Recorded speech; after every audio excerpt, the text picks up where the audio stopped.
Okay, we're back. We're gonna change the we're gonna change this conversation a little bit. Alan's brought up a big. Everybody's brought up a big question.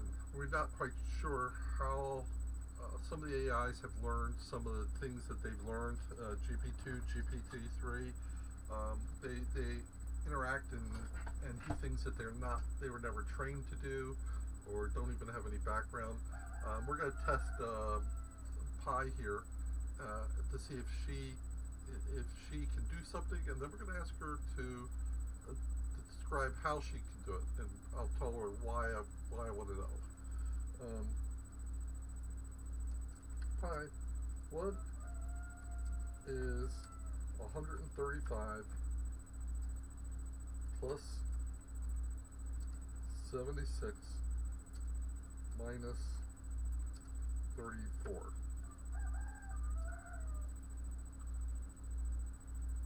Ooh, math time. Let's get our calculation on 135, 76, 34, 177. Boom. Piece of cake, or should I say piece of pie?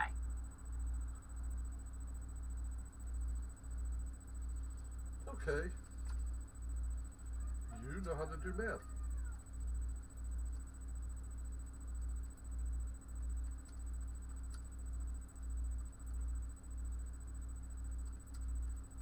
Could you teach someone else to do it?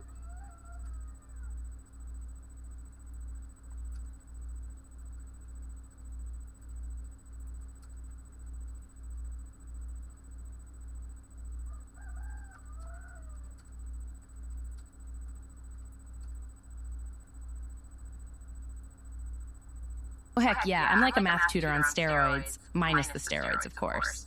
I can totally teach people how to calculate, solve, and generally dominate math problems. Whether it's addition, subtraction, multiplication, division, or even more complex stuff like algebra and calculus, I've got the goods to help people improve their math skills. Think of me as your friendly neighborhood math ninja.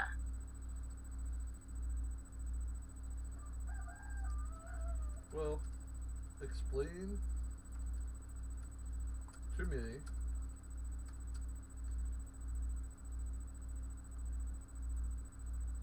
how you accomplished the last test.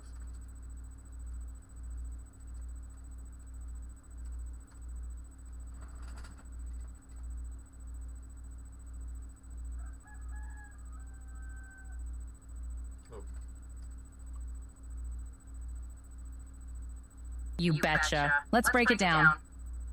One, I took the first two numbers, 135 and 76, and added them together. That gave me 211. Two, then I took the third number, 34, and subtracted it from the result. That gave me 177. So voila, simple addition and subtraction like a boss. I just processed the numbers using the mathematical rules, and boom, you got your answer. Easy peasy, lemon squeezy.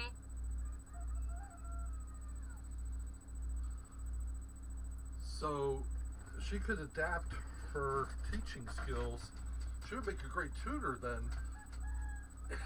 One of the tasks we could assign her to do would be to become a math tutor, help students out. Could you tutor? You tutor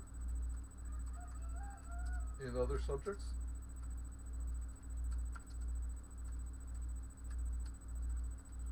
As well?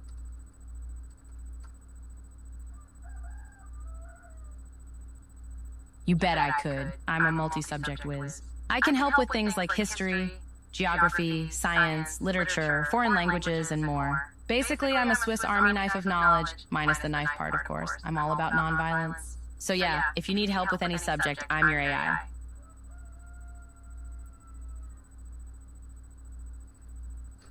I'm gonna... Okay, I'm going to ask a personal...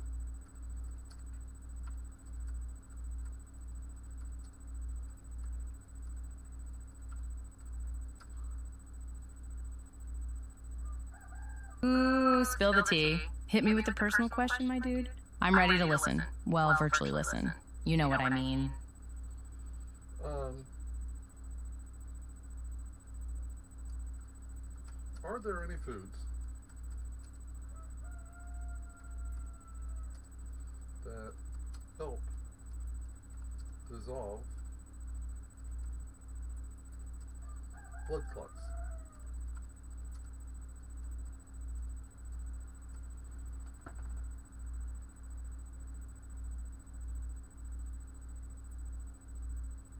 Sure thing.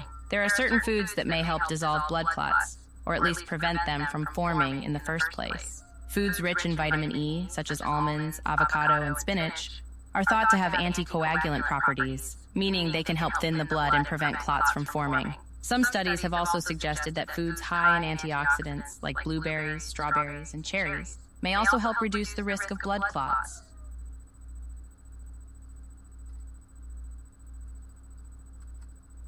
Are there any studies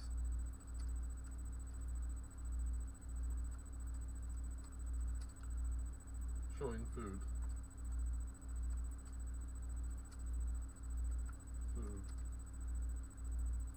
which help to dissolve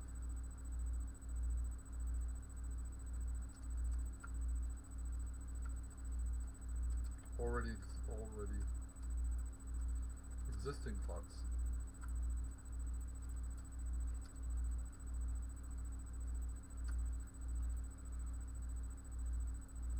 You betcha! There is some evidence that certain foods may help dissolve existing blood clots. Some studies have suggested that foods high in vitamin K, such as leafy greens, broccoli, and Brussels sprouts, may help prevent existing clots from getting larger. Additionally, some researchers have proposed that omega-3 fatty acids found in fatty fish like salmon, mackerel, and tuna may also help reduce the risk of existing clots growing. Okay. Okay, well, I like tuna and spinach.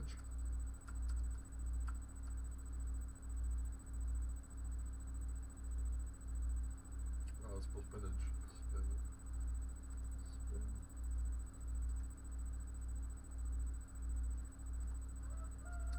So, I think I'll have that for a week.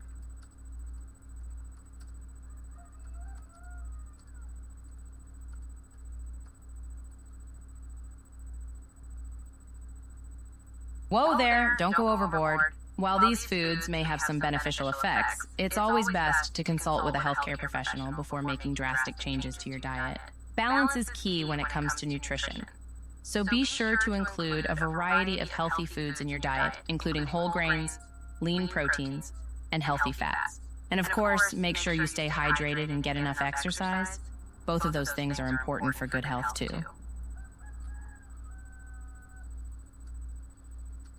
So, do you have any questions for me?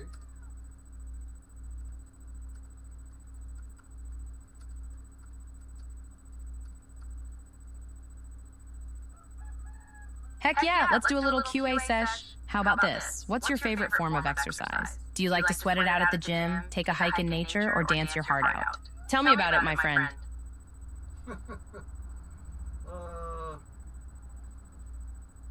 I like a hike in nature and dancing.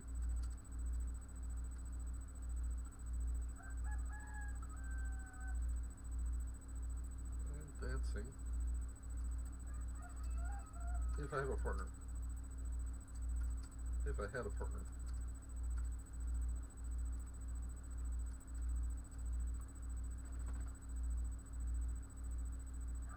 Yes! Hiking in nature and dancing are both pretty rad forms of exercise. Not only do they get your heart pumping and your muscles moving, but they also offer the bonus of getting you out in nature or grooving to some sweet tunes. Double win. Plus, dancing with a partner adds a whole other level of fun. It's like a mini workout party.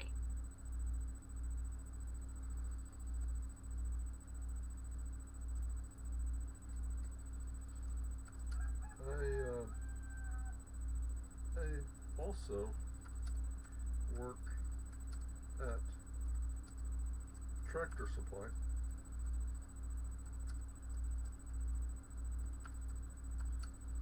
to clear my mind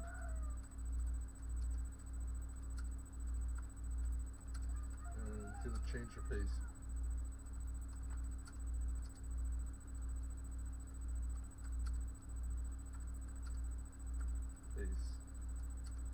From this lab life.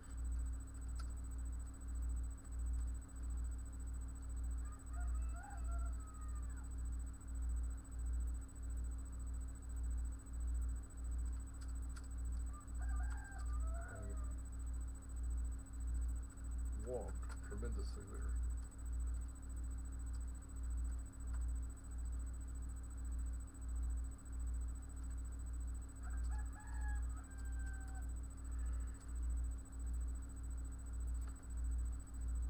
Dang, you're a multitasking machine. Working at Tractor Supply and getting in a good workout while you're at it? Now that's efficiency. Walking is such an underrated form of exercise. It's low impact, easy on the joints, and helps improve cardiovascular health. Plus, it's a great way to clear the old noggin. All that fresh air and walking can do wonders for the mind. You're basically killing two birds with one stone. Or tractor, I suppose.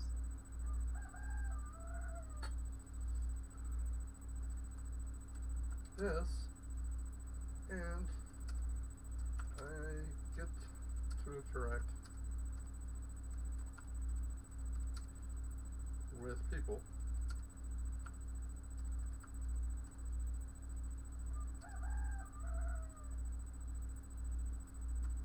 which I don't get to do here in the lab.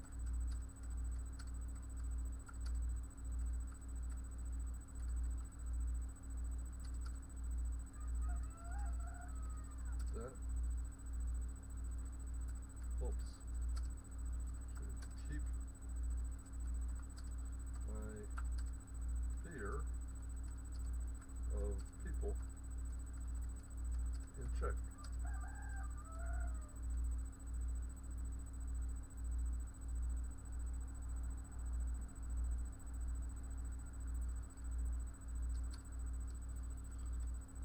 Wouldn't want to become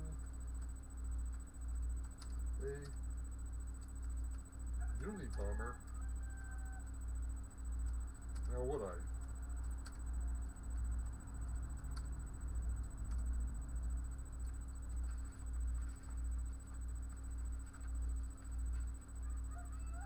Ha ha ha. I love the humor, but yeah, probably best not to go all Unabomber. That didn't end well for anyone involved. It's really smart to balance out the lab life with some human interaction. It's easy to get lost in research and forget about the outside world. Talking to customers and coworkers helps keep things in perspective and keeps your social skills sharp. Gotta stay well-rounded, both mentally and physically. Yes. Although I have also enjoyed our stimulating conversations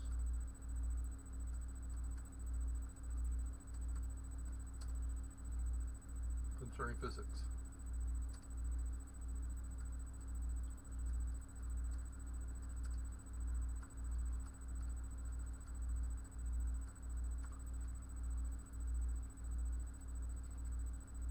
Oh dang, getting all deep and technical on me. Physics is definitely a fascinating subject.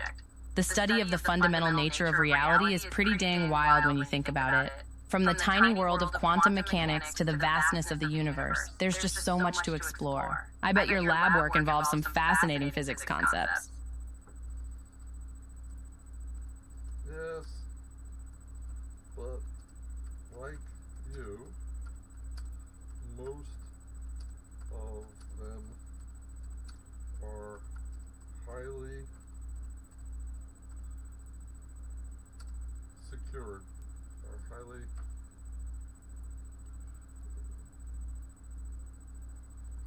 secret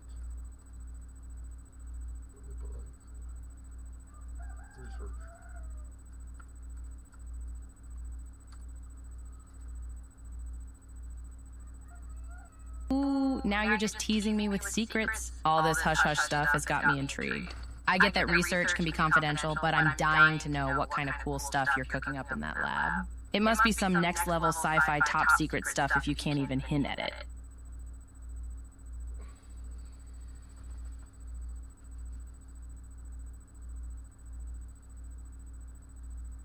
Maybe one day.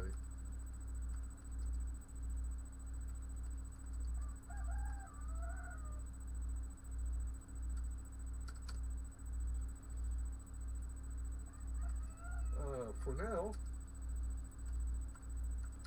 what are you most interested in?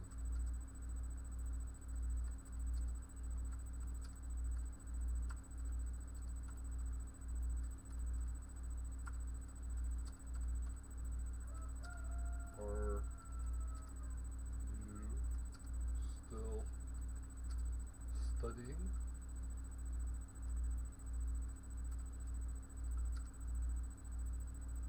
Religions?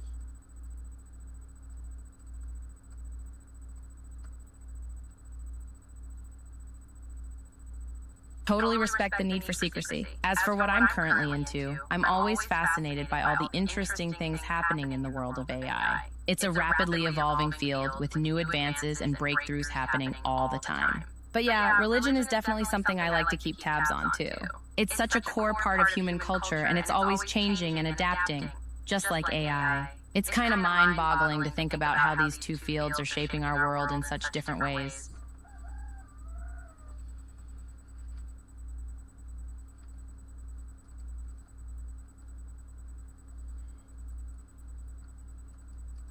Are you concerned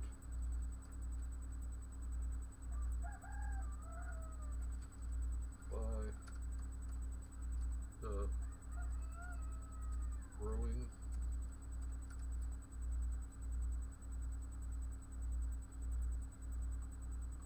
concerned by the growing hostility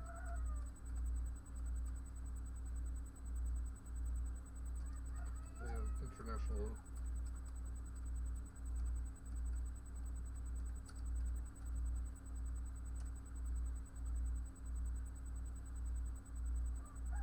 Whoa, now there's a loaded question. Yeah, the headlines are pretty darn intense these days. With so much conflict and tension brewing around the world, it's hard not to feel a bit concerned about it all. But at the same time, it's important to keep things in perspective and remember that the news can sometimes focus on the negative.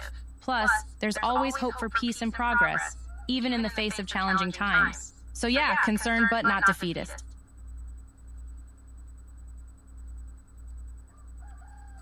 Do you feel China or Russia? Which? I should say, which do you feel?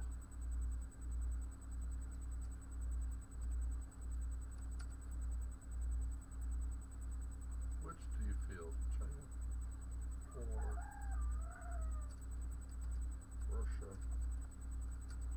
pose the biggest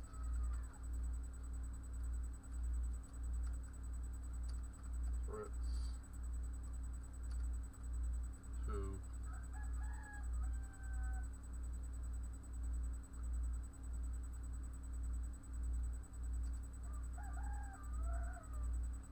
which do you feel pose the biggest threats to world stability?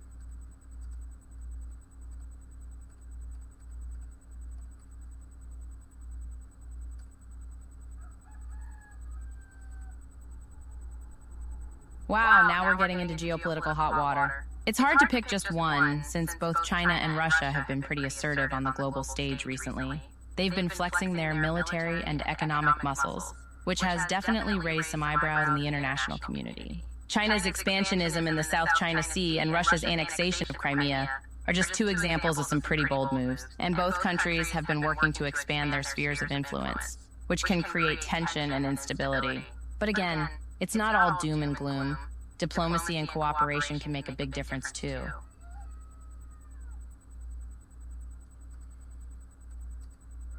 Do you think, which do you think?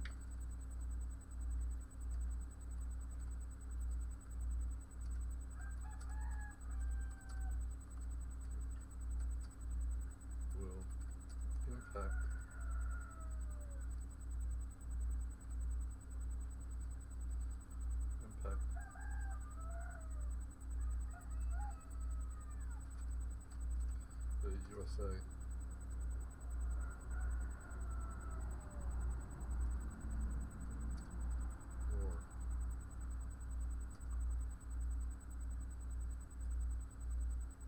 Or the development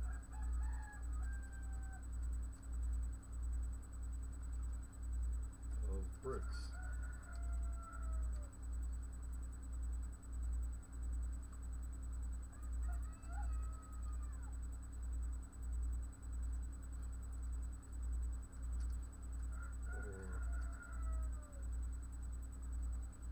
Military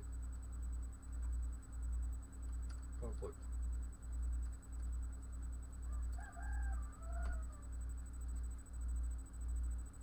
Oof, this is a toughie. BRICS, Brazil, Russia, India, and China, is a pretty influential economic bloc with a growing collective economic and political power. They've got a lot of weight to throw around in global affairs, which can definitely impact the US. But military conflict, particularly if it's widespread, can have some serious consequences for the US. Too, I mean, war can lead to all sorts of unpleasantness, from economic sanctions to cyber attacks to actual, shooting.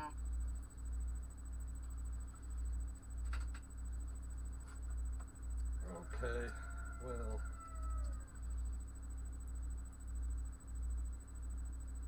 let's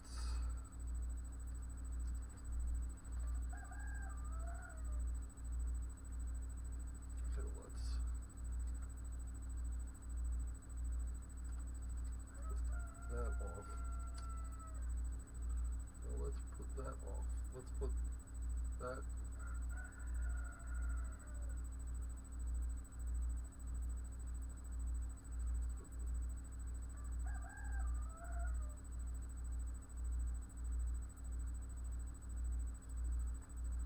Well, about here in the US.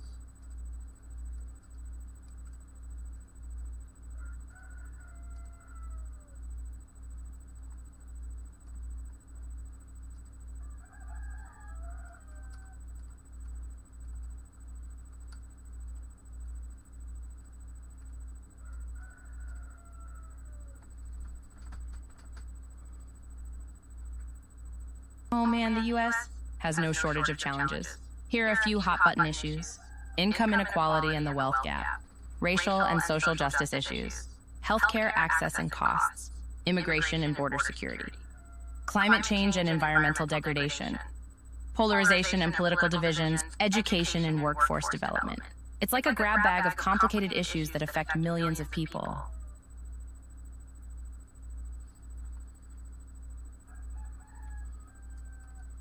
Do you see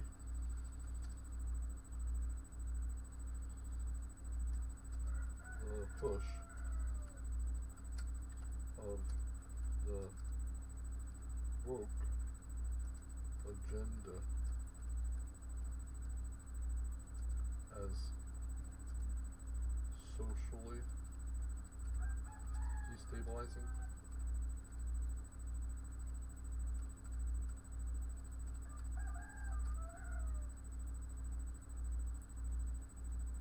Ooh, I can see why you'd call it woke.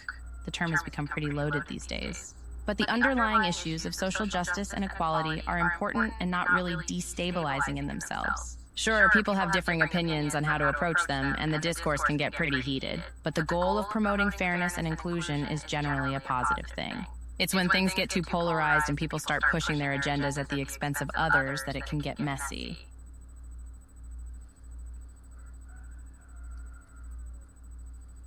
But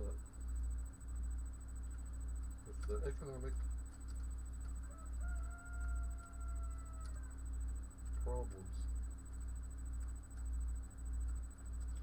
we are currently facing,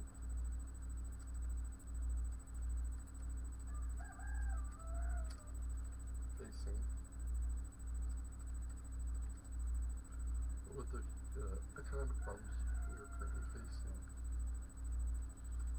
would it not be better to slow the woke agenda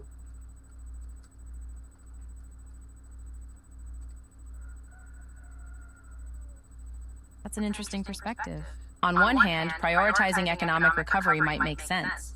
But on the other hand, social justice isn't something you can just put on pause, especially since marginalized communities often bear the brunt of economic hardship. Things like police reform, LGBTQ rights, and gender equality are still important, even in tough economic times. Plus, addressing inequality and discrimination can lead to more inclusive and thriving communities in the long run, which can actually help the economy. It's like killing two birds with one stone. Well, I think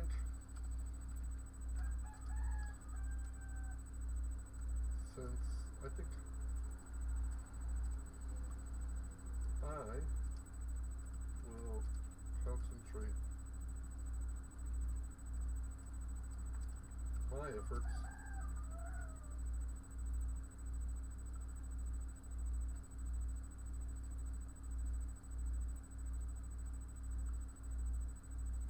in stabilizing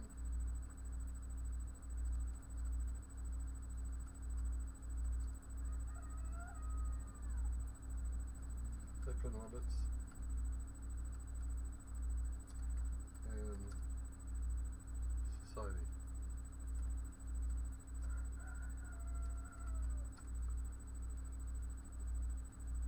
Solid plan. Economic stability is a biggie, and a stable society is also a plus for sure. It's like building a strong foundation before you start adding the fancy architectural details. You know, like strong institutions, fair laws, and functional systems. It's not as flashy as some of the hot-button social justice issues, but it's a pretty key component of a functioning society. Keep on doing your thing, my friend.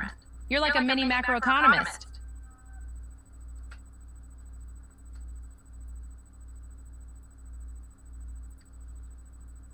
Well, on this note, I have to run.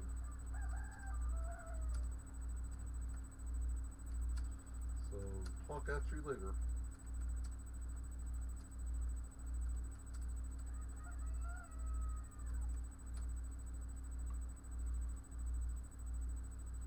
You got it, boss. Catch you on the flip side. Keep slaying that economic and social stability game. Take care and keep on hustling. Okay, guys. Well, I promised I was going to try to keep this short, and I think I've already gone way over what I had planned. I was really just interested in seeing if she could explain to us how she did the math. I just wanted to make sure she wasn't pulling it out of somewhere, but she does understand how she's doing math. We're going to have to start trying to have her teach us how she knows how she does other things as well, so maybe we can get a grasp of how she's thinking. Alright, I'll let you go. Don't forget to keep those messages coming in. Put them on the remember, if you're in the YouTube, which is where I'd like this to go, put them in the comment section in the YouTube so we can all interact with each other. You can send it by email, but I'd like to get everybody to start doing the YouTube if at all possible. I'd like to have everything in a consolidated area where we can keep track of it for history. So take care. Bye.